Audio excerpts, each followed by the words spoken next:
어린이날인데 또 수요 예배를 통해서 은혜 받기 위해 한 자리에 모인 것을 하나님께 감사드리면서 여러분들의 마음에 성령 충만한 시간이 되기를 주님의 이름으로 간구합니다. 믿음을 누리는 삶이란 이 제목은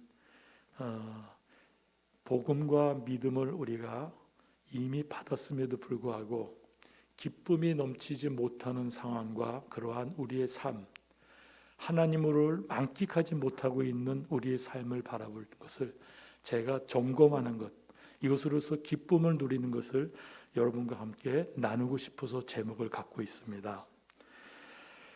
우리의 믿음은 거저주는 것이죠.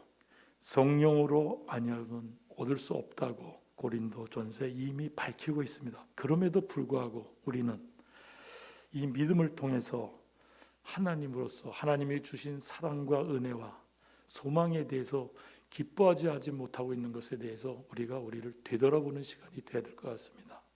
실질적으로 바른 신앙을 가져야겠다라는 우리의 마음에 부담감과 압박감은 있습니다. 그런데 정말로 우리에게 주셨던 참된 은혜에 기뻐하지 못하고 있는 우리를 발견할 때 우리는 말씀을 통해서 은혜 충만한 시간, 믿음을 참으로 누리는 시간, 그러한 시간이 되기를 간구합니다. 오늘 말씀은 22장 1절에서 14절 전체이지만은 시간 관계상 10절에서 14절까지만 제가 봉독해 드리겠습니다. 손을 내밀어 칼을 잡고 그 아들을 잡으려 하니 여호와의 사자가 하늘에서부터 그를 불러 이르시되 아브라함아 아브라함아 하시는지라. 아브라함이 이르되 내가 여기 있나이다 하며 사자가 이르시되 그 아이에게 내 손을 대지 말라. 그에게 아무 일도 하지 말라. 내가 내 아들 내 독자까지도 내게 아끼지 아니하였으니 내가 이제야 내가 하나님을 경외하는 줄을 아노라. 아브라함이 눈을 들어 살펴본즉 한 순양이 뒤에 있는데 뿔이 수풀에 걸려 있는지라. 아브라함이 가서 그 순양을 가져다가 아들을 대신하여 번제로 드렸더라. 아브라함이 그 땅 이름을 여호와 이레라 하였으므로 오늘날까지 사람들이 이르기를 여호와의 산에서 준비되리라 하더라. 아멘. 누리다라는 이러한 표현은 좋거나 또는 행복한 상태가 그런 상황들이 마음껏 계속 즐겨지는 상황을 말할 것입니다. 구약에서는 이런 표현이 영화를 누린다, 안식을 누린다, 자녀와 함께하는 것을 또 누린다라고 표현하면서 땅을 차져야 누린다, 그리고 닭을 누린다 이렇게 표현되어 있습니다. 매우 일반적 의미일 수 있습니다. 그런데 우리가 지난 금요일에 요한일서 1장 3절을 통해서 더불어 누림이라는 단어로서 묵상한 적이 있습니다. 그 부분은 그냥 무엇을 누릴까 이렇게 생각할 때 일반적 누림이 아닙니다. 형제와의 교제를 얘기하는 것이고 그 형제와의 교제 속에 하나님과 예수님과 함께 해야 된다는 것을 특별히 표현하는 누림이었습니다. 의미가 좀 다르게 되죠. 그런데 이런 다양한 표현 속에서 디모데전서 6장에 보면은 이렇게 표현됩니다. 내가 이 세대에서 부한 자들을 명하여 마음을 높이지 말고 정함이 없는 재물에 소망을 두지 말고 오직 우리에게 후히 주사 누리게 하시는 하나님께 두며 이렇게 말씀하십니다. 어떻게 보면 하나님 안에서 풍성한 것을 충만히 누려라, 그런 의미로 우리가 다시 제안할 수도 있습니다. 그런데 특별한 정의가 또 있습니다. 히브리서 11장 25절입니다. 도리어 하나님의 백성과 함께 고난받기를 잠시 죄악의 낙을 누리는 것보다 더 좋아하고 이렇게 말씀하십니다. 믿음을 누리는 삶의 특별한 정의입니다. 세상의 낙이 아닌 하나님의 백성과 함께하는 것, 그것이 고난을 받는 그러한 상황이라도 이것이 믿음을 누리는 삶이다라는 겁니다. 결국은 믿음을 누리는 삶이라는 것은 고난과 기쁨과 관계없습니다. 하나님의 백성으로서 온전한 삶 그 자체를 말합니다. 그래서 우리가 이 하나님의 백성으로서의 온전한 삶이 무엇인가를 한번 묵상해 보고자 합니다. 먼저 우리가 갖고 있는 창세기 22장 1절의 제일 앞부분의 것을 한번 상기해 볼 필요가 있습니다. 아브라함은 그 일들 후에 이렇게 우리가 기억나시죠? 그 일들은 세 가지 사건이었습니다. 아이를 낳을 수 없는 사라가 아이를 낳은 사건이었습니다. 이삭을 얻었습니다. 두 번째는 그 이삭을 얻기까지 견디지 못하고 소망을 붙들지 못하고 가짜 상속자를 만들어내는 사건이었습니다. 그런 상속자, 어떻게 보면은 이스마엘과 하갈을 내쫓아 버렸던 사건입니다. 그리고 마지막으로는 이방 땅에서 거기에 통치하는 아비멜렉으로부터 평화의 족을 얻게 하셔가지고 안전되게 지켜주셨던 그러한 사건. 이 세 사건을 통해서 아브라함은 진정한 경외심을 회복했었습니다. 완전히 바뀌었습니다. 하나님의 명령하신 걸 즉각 준행하셨습니다. 그래서 완전한 예배자로 단단하게 섰던 것을 우리는 발견합니다. 여호와의 사자가 명령했을 때에 그 말씀을 따라서 아침 일찍 일어나 모든 일을 했습니다. 그 모든 것을 우리가 머릿속에서 상상해 볼 때 그 부분에 대한 경외심이 없이 과연 가능할 것인가? 경외라는 것은, 예배라는 것은 절하다 이렇게 표현합니다. 우리가 학교에서 수업 시간에 수업할 때 선생님 앞에서 차렷, 경례 이렇게 얘기해요. 영어로 하면 attention, bow 이렇게 인사합니다. 근데 이 bow가 그냥 bow가 아닙니다. 여기서는 bow down, fall down 이렇게 얘기합니다. 완전히 엎드러져서 절하고 경배하는 겁니다. 이것이 예배의 의미에 있습니다. 그런데 하나님께서는 이삭을 번제로 드리라 이렇게 말씀하십니다. 과연 번제가 어떤 의미가 있기 때문에 하나님께서 요구하시는 걸까요? 그래서 번제에 대한 세 가지 특성을 한번 우리가 상고하고자 합니다. 그냥 쉽게 간단히 단어를 우리가 상기하기 위해서 제가 정리해놨습니다. 전부 드리는 겁니다. 그리고 제물 드리는 자가 완전히 하나가 되어야 되는 것입니다. 그리고 이 번제는 다른 제사와 달리 모든 것이 태워져 드려서 결국 향기로운 냄새로 연기로 들어 올려줘서 하나님이 완전히 흡양하시는 그러한 제사의 모양을 갖추고 있습니다. 첫 번째 번제는 다른 제사와 달리 제물 전부가 완전히 드려졌습니다. 제사는 죽는 자에게 구원의 방법이 되며 또 제사는 하나님께 감사하는 하나의 의식입니다. 제물을 어떻게 드리냐에 따라서 여러 가지 방법이 있습니다. 불로 제물을 태울 때 화제라고 합니다. 그리고 제물을 이렇게 하나님께 높이 들어 올리는 모양을 갖출 때 거제라고 합니다. 이거 한자어입니다. 거제, 들거자입니다. 그리고 들어서 흔들어서 드리는 표현을 하고 내려놓을 때 요제랍니다. 흔들 요제라고 합니다. 그리고 기름으로 부어드리는 전제, 이것도 부을 전자입니다. 네 가지의 방법이 있습니다. 그런데 번제는 이 화제의 한 종류입니다. 불로 하는 겁니다. 그런데 불로 했지만 제물이 남지 않는 그런 제사법입니다. 다른 말로 하면 완전히 태워버리는 겁니다. 옛날 동네에서 이렇게 제사를 지낸 집에서 제사떡을 돌리는 걸 우리가 경험했을 겁니다. 근데 성경에도 또 그렇습니다. 고린도전서 8장에 보면은 우상에 드려진 제물을 알고도 먹는 것에 대해서 신앙 양심이 약화된 것에 대한 논쟁이 써 있습니다. 그 당시 우상에 드려진 제물은 시장에 통용됐습니다. 양식으로 통용됐었습니다. 그런데 구약에서도 하나님께 드려진 제물을 또 남는 것에 대해서는 제사장들이 또 제사 드린 자들이 나누어 가진 것으로서 기록되어 있습니다. 어저께 시편 교육을 우리가 한 목사님 통해서 우리가 배우면서 소제가 나왔습니다. 소제는 화제 중에 하나지만 곡식을 드렸습니다. 화목제도 기름과 콩팥을 드렸습니다. 그리고 속건제, 부지불식간에 지었던 죄에 대한 속죄에 대한 속건제도 기름과 콩팥과 간이 덮인 꺼풀로 드렸습니다. 그리고 남은 것은 제사장의 몫으로 그 가정의 활용으로 또는 드린 자의 것으로서 나누었다고 나와 있습니다. 그런데 번제는 그 전부를 가져다가 제단에서 불살라 번제를 드릴지니라 이렇게 강조되고 있습니다. 제물의 종류에 따라서 가죽을 벗기고 그 다음에 각을 뜹니다. 각을 뜬다는 말은 이 모든 마디를 다 자르는 겁니다. 다 분해하는 겁니다. 그리고 머리와 기름을 베어내고 몸을 찢어 세경에 몸을 찢어 제단 위에 올려놓고 불 태우는 것입니다. 제사는 창세기 4장에 아벨과 가인의 제사에서 처음 나옵니다. 그 제사가 어떤 것인지는 표현되어 있지 않습니다. 그런데 아벨의 제사를 하나님이 받으신 걸 본다면 어저께 성경 공부에서도 나왔지만은 아벨과 그의 제물을 받으시니, 그럼 아벨 삶과 제물을 받으신 걸로 이렇게 표현되어 있습니다. 번제랑 거의 같은 의미입니다. 모든 것이 드려졌기 때문에, 가인의 경우에는 모든 것이 드려지지 않았거나 모든 것이 드려졌지만 하나님이 원하지 않는 것으로 드려졌기 때문에 받아들이지 않다고 우리는 생각할 수밖에 없습니다. 그렇다면 이 번제, 완전히 드려진 번제입니다. 두 번째 특징이 있습니다. 이어서 생각한다면 제물과 제사가 드리는 게 제사 드리는 사람과 완전히 하나 되는 것입니다. 실은 번제가 처음 나온 것은 창세기 8장입니다.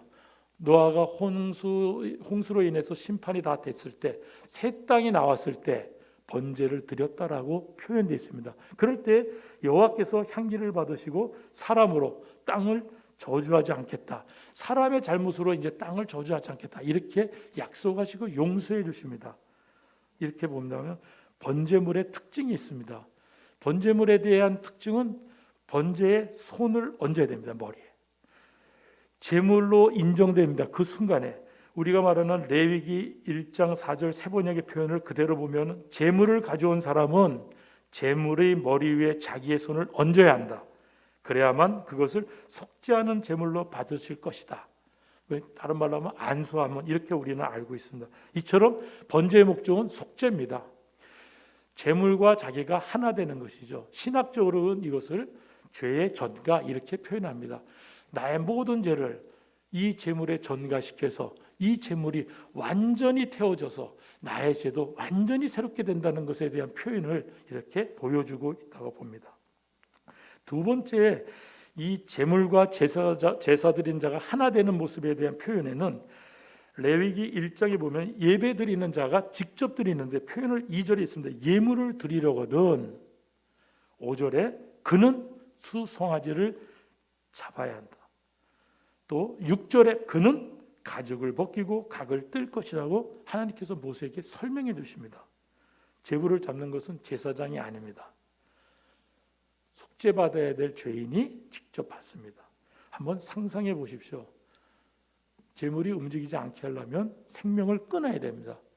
생명을 끈 이후부터는 껍질을 벗깁니다. 상상하면 피가 터지겠죠.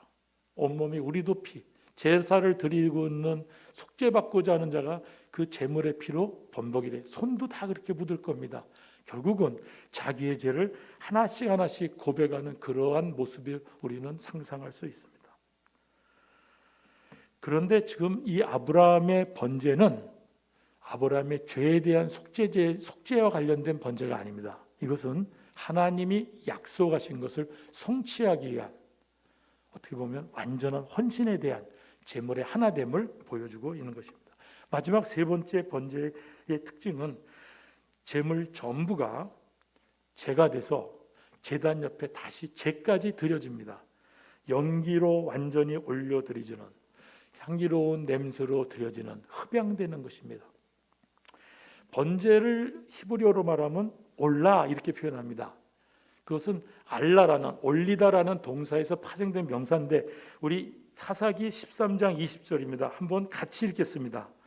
불꽃이 제단에서부터 하늘로 올라가는 동시에 여호와의 사자가 제단 불꽃에 휩싸여 올라간지라. 연기가 올라갑니다. 여호와의 사자도 같이 올라갔습니다. 하나님이 받으시는 제사의 모습입니다. 이 번제의 형이 됩니다. 히브리의 말은 이 알파벳에 대해서 세 가지의 자음을 이렇게 구성해서 어근으로 보통 갖습니다. 그런데 오른쪽에서 왼쪽으로 있습니다. 여러분이 보시는 오른쪽에 이렇게 Y가 눕혀져 있는 게 있습니다. 이걸 아인이라고 그럽니다. 가운데 이렇게 돼 있는 길쭉 돼 있는 거 라메드라고 그럽니다. 마침 이게 디귿이 이렇게 거꾸로 돼 있는 것도 세워져 있는 것도 이런 것을 해라 그럽니다. 이 세 글자를 갖고서 어근을 갖고 있는데 어떻게 보면 번제의 어근이나 또는 번제를 원래 말을 구성하는 올려드린다고 말하는 이 알라, 하늘로 올라가다라는 알라라는 동사의 파생에 대해서 번제입니다. 그러면 어근이 같다고 하면은 뜻도 같다고 우리가 상상할 수 있죠. 그래서 그 전부를 제단 위에 불살라 번제를 드리지니 이는 화제라, 여호와께 향기로운 냄새라 얘기합니다.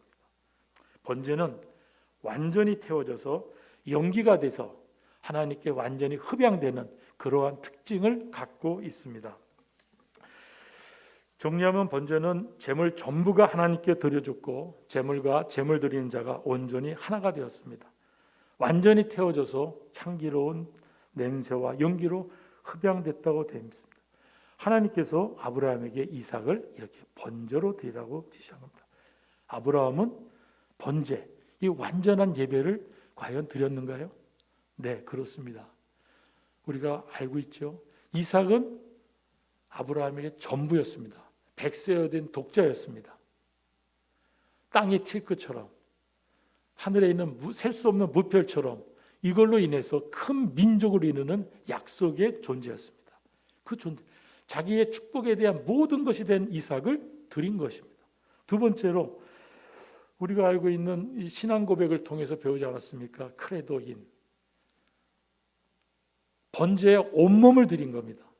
명령이 떨어지자마자 번제의 자리, 예배의 자리로 달려갔습니다. 우리가 기억하실 겁니다. 나귀의 안장, 아침 일찍 일어나 나귀의 안장을 놓고 두 종을 데리고 제단에 써야 될 나무를 쪼개어 들고 칼과 불을 들고 80km 되는 데를 걸어갑니다. 또한 하나님이 이른 곳에 이르렀을 때 제단을 쌓았고 거기서 나무를 벌려놓았고 또 이삭을 결박했습니다. 그리고 올려놨습니다. 칼을 잡았습니다. 칼을 잡았던 아브라함의 생각 속에는 어떤 그림이 있습니까? 이제 이삭을 죽여야 하는 것이고 껍질을 벗겨야 되고 각을 떼야 되는 겁니다. 이 번제의 자리로 한 걸음에 달려왔습니다. 아마 아브라함은 이삭과 마음을 같이 했을 겁니다. 우리가 임종할 때에 임종하는 현장에 우리가 있을 때는 어른들의 모습, 그 모습 속에 안타깝게 그를 바라보게 되는 경험들을 갖고 있지 않습니까? 아마 똑같은 심정이었을 겁니다. 결국은 이미 아브라함은 이삭을 완전히 태워서 하나님께 드렸습니다. 그것을 여호와의 사자가 확인해 줬습니다. 하나님을 경외하는 줄 아노라. 향기로운 냄새가 이미 흡양된 것입니다. 본문을 통해서 하나님은 우리에게 무엇을 배우기를 원하겠습니까? 믿음을 누리는 삶, 완전한 예배자의 모습, 분명히 이것을 우리한테 가르쳐주고 싶을 겁니다. 우리는 어떻게 온전한 번제를 드릴 수 있을까요? 히브리서 7장 27절은 그는 저 대제사장들이 먼저 자기 죄를 위하고 다음에 백성의 죄를 위하여 날마다 제사 드리는 것과 같이 할 필요가 없으니 이는 그가 단번에 자기를 드려 이루셨음이니라. 예수님께서 성육신하시고 십자가에 죽으시고 장사되시고 매장되시고 3일 만에 부활 승천하셨습니다. 이미 세상의 제사법은 필요치가 않습니다. 그러면 우리는 어떻게 온전한 예배, 완전한 번제를 드릴 수 있을까요? 요한복음 4장 24절입니다. 하나님은 영이시니 예배하는 자가 영과 진리로 예배할지니라. 신학교에서 공부할 때 예배와 예전이라는 과목이 있습니다. 어떻게 보면 올바른 예배의 원리와 형식을 성경적으로 신학적으로 배우는 시간입니다. 예전은 예법입니다. 예법, 예에 관한 법칙입니다. 그런데 오늘 우리가 묵상하려는 이 예전의 문제는 공예배 때의 예배의 순서와 회중에 관련된 얘기가 아니라 그 예배에 드리고 있는 우리 각 사람의 마음 자세, 태도, 믿음의 생활에 대한 얘기를 한번 돌아보고자 합니다. 믿음으로 삶에 대해서 우리가 한번 깊이 묵상해야 될 것입니다. 20세기 중반쯤에 소천하신 에이든 윌슨 토조 목사님이 있습니다. 굉장히 그 시대에서 그 당시에는 선지자라는 닉네임이 있을 만큼 강하게 얘기하신 분입니다. 하나님을 불쾌하게 해드리는 것이 내 안에 전혀 없어야 비로소 나의 예배를 기쁘게 받으신다. 참으로 좀 무섭고 무거운 지적입니다. 오늘날 수많은 교회에서 드려지는 예배가 몹시 공허하고 무의미하다. 예배드리기 위한 모든 것들이 다 갖추어져 있는데도 한 가지 불길한 결핍 요소를 들려면 바로 성령님의 능력이 함께하지 않는다는 것이다. 경건의 모양은 사람들을 사로잡을 정도로 충분히 아름답고 웅장하다. 예복에 나타나는 상징, 음악, 시, 그림, 웅변술, 엄숙한 말투, 좋은 음향시설, 이런 것들은 어우러져서 예배자들의 마음을 한껏 사로잡는다. 그러나 종종 성령님의 초자연적인 감동이 없을 때가 있다. 목회자와 회중은 위로부터 내려오는 능력을 알지도 못하고 갈망하지도 않는다. 한탄하고 있습니다. 하나님의 말씀에 깊이 빠지기보다는 그렇지 않은 곳에 우리의 생각과 우리의 마음과 우리의 선호가 나타난다, 이런 겁니다. 아마 이런 부분을 우리가 되돌아봐야 할 것입니다. 이제 말씀을 정리합니다. 아브라함을 따라서 하나님이 받으시는 완전한 예배, 온전한 예배를 드릴 수 있는 두 가지 번제로부터 우리가 깨달음을 좀 갖기를 원합니다. 첫째는 진실된 경외심만이 온전한 예배가 된다는 것입니다. 아브라함은 매우 평범한 사람이었습니다. 본인이 살기 위해서 거짓말을 수없이 했고 그냥 오직 은혜로서 살았습니다. 거짓말이 들통났지만 하나님은 그로부터 살려주실 때 부도 얻게 하셨습니다. 아비멜렉도 부도 얻습니다. 또 어떻게 보면 갈대아 우르에서 끄집어내셔가지고 가나안 땅에 이주시킨 것도 하나님의 강권적인 축복입니다. 본인이 자식이 없다고 투정될 때도 하나님은 상속자 자식을 직접 주셨습니다. 감사도 하고 불평도 하고 또 목숨을 살리려고 조마조마한 모습도 우리한테 보여줬고 이삭을 얻을 때는 환호됐었을 겁니다. 우리랑 똑같지 않습니까? 우리도 감사하고 불평이 그냥 질서 없이 왔다 갔다 합니다. 그러면서도 우리는 계속 믿음의 생활을 하는 믿는 자라고 말합니다.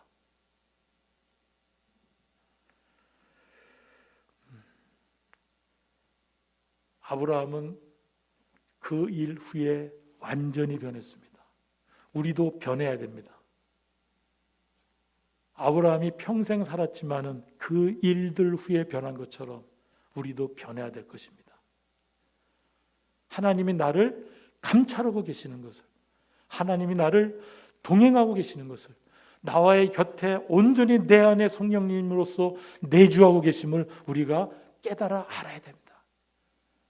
경건한 두려움을 갖지 않는다면 우리의 예배는 다 헛것일 겁니다. 하나님이 가까이 임재하고 계심을, 나를 감찰하고 계심을 진실로 깨달아야 합니다.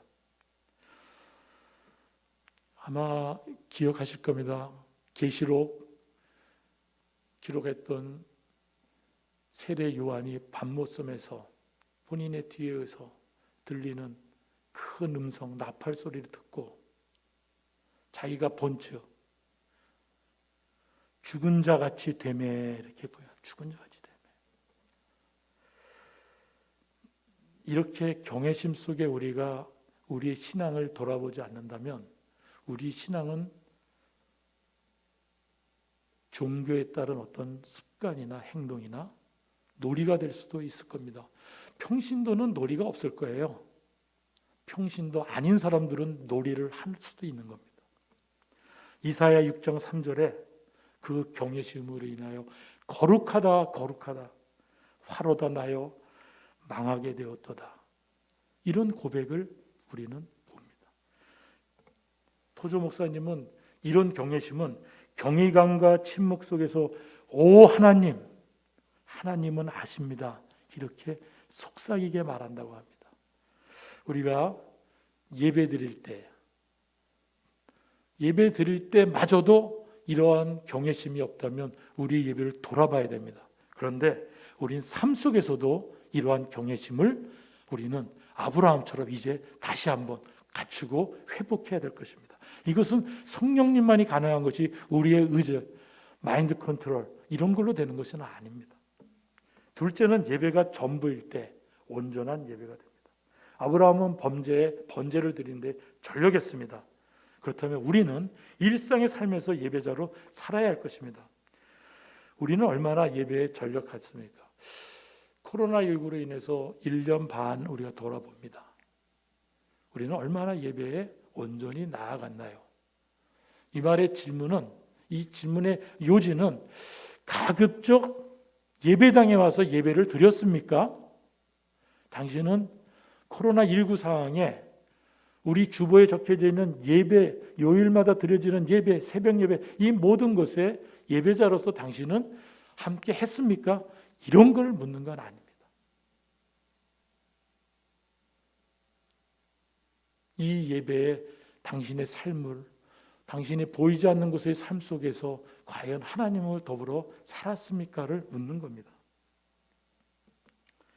여러분은 하나님의 성전이며 하나님의 성령이 여러분 안에 거하신다는 걸 알지 못합니까?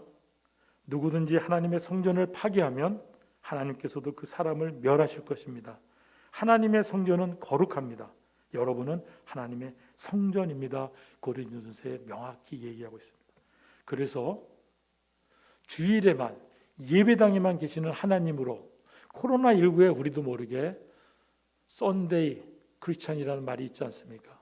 주일날 예배 속에만, 예배당을 떠났을 때는 예수님 하나님이 나와 함께 하시는 것에 대해서 전혀 감지하지도 못하고 느끼지도 못하고 결국은 두려워하지 않겠죠. 그래서 우리가 월요일 아침에 출근해서 자기의 사무실에 갔을 때 나의 사무실에 여호와께서 계십니다. 내가 시장을 거닐 때도 하나님, 지금 내가 걷는 시장 걷는 이 상황에 하나님은 같이 하십니다. 내가 친구를 만나는 그 순간에도 하나님, 나의 친구의 모임에도 같이 하고 계십니다. 온 세상이여 그분 앞에 잠잠할지어다. 우리가 이렇게 선포하는 예배 부름에 나아가는 것만이 우리의 경외심을 확인하고 하나님과 나와 동행하는 것을 우리가 계속해서 깨달고 순결한 삶을 유지할 수 있는 우리의 고백이 될 것입니다. 어떤 상황에서도, 어떤 시간에서도 하나님이 나와 함께 하심, 나의 생활에 임재하심을 만유의 주제자 하나님께서 나와 같이 모든 사건에, 내 일 속에, 내 모든 관계 속에 있다고 내가 고백해야만 할 것입니다. 그렇지 않다면 주일날 예배당에 와서 예배드리는 그 순간에도 전부가 될 수 없을 겁니다. 안타까운 겁니다. 우리가 경외심을 찾아야 되고 하나님이 나와 동행하심을 찾아야 됩니다. 결국 믿음을 누리는 삶이라는 것, 완전한 예배자가 되는 것입니다. 이것은 삶의 예배를 드리고 있는 것입니다. 이럴 때 여호와의 이레가 이미 우리에게 주어진 겁니다. 이것을 누리는 것이 믿음을 누리는 삶입니다. 오늘 본문 12절에 말씀하십니다. 사자가 이르시되 그 아이에게 내 손을 대지 말라. 그에게 아무 일도 하지 말라. 내가 내 아들 내 독자까지도 내게 아끼지 않았으니 내가 이제야 내가 하나님을 경외하는 줄을 아노라. 이렇게 선언하실 때 이미 13절 14절에 우리가 잘 아는 여호와 이레, 하나님이 우리의 필요를 다 하시고 함께하여 주시고 공급하여 주십니다. 이것을 누리는 것이 믿음을 누리는 삶일 겁니다. 실은 어제 시편 공부하면서 저희 집사람과 많이 이렇게 감동과 감격과 눈물을 흘렸습니다. 제가 실은 이 본문 설교 준비하는 3주 동안의 준비 과정에 제가 한 페이지의 본문을 다 버렸습니다. 맨 서두에 믿음으로 생활했다는데 기쁨이 없었다는 것은 무엇 때문일까? 지난 삶에 제가 신학을 하기 전까지는 자꾸 누구 탓을 했습니다. 특별히 A 목사님, B 목사님, C 목사님, 목사님이 한 6분이 나오더라고요. 관련된 내용도 너무 많습니다. 너무 추악해서 얘기하기가 힘듭니다. 그런데 제가 신학을 하던 5년 전에 그들에게 긍휼함을 갖게 하신 것이 하나님이셨습니다. 그런데 어제 시편 15편을 우리가 공부하는 과정에 목사님께서 딱 나오셨습니다. 내 탓이 탓이오. 내 탓이오. 사랑하지 못하는데, 우리가 사랑하지 못하는데, 하나님이 우리와 같이 하신 것을 우리가 깨달아야 되는데, 이 깨달음은 성령님의 도움 없이는 불가능할 겁니다. 하나님의 나와 같이 하심도 분명히 있는데 내가 이것을 깨닫지 못하고 있는 것에 대해서 얼마나 우리가 바보스러운 삶을 삽니까? 60이 돼서 이것을 주신 하나님께서 이제 자라나는 우리의 기도 제목처럼 우리의 어린 아이들, 손자들, 손녀들이 할아버지나 아버지처럼 직금하지 말고 바로 이 시간에 너와 같이 하시는 하나님, 그 하나님을 누려라. 또 올라온 은혜를 누려라. 여호와 이레를 누려라. 기쁨과 고난, 세상에서 보는 관점이 아니라 하나님이 우리와 같이 하시는 온전한 삶이야말로 하나님이 우리 인생을 여호와 이레의 축복으로 이끄시기 때문에 그것을 누리는, 믿음을 누리는 삶이 되기를 주님의 이름으로 간구합니다. 기도드리겠습니다. 하나님 아버지, 본문을 들고 말씀을 전했습니다. 이것이 복음이 되기를 원합니다. 그러나 부족하여 잘 전하지 못했거나 하나님의 감동 주신 것도 하나님 저의 입으로 잘 전달하지 못했다면 성령 하나님 지금 시간 역사해 주셔서 하나님의 뜻을 드러내 주시옵소서. 사람의 말은 다 지워 주시옵소서. 남은 시간 우리가 영위하고 주님의 주의를 맞이하는 그 시간까지 달려갈 때에 기도의 처소에서, 삶의 처소에서 하나님을 다시 누리는 삶 되게끔 축복하여 주시옵소서. 예수님의 이름으로 감사하며 기도드립니다. 아멘.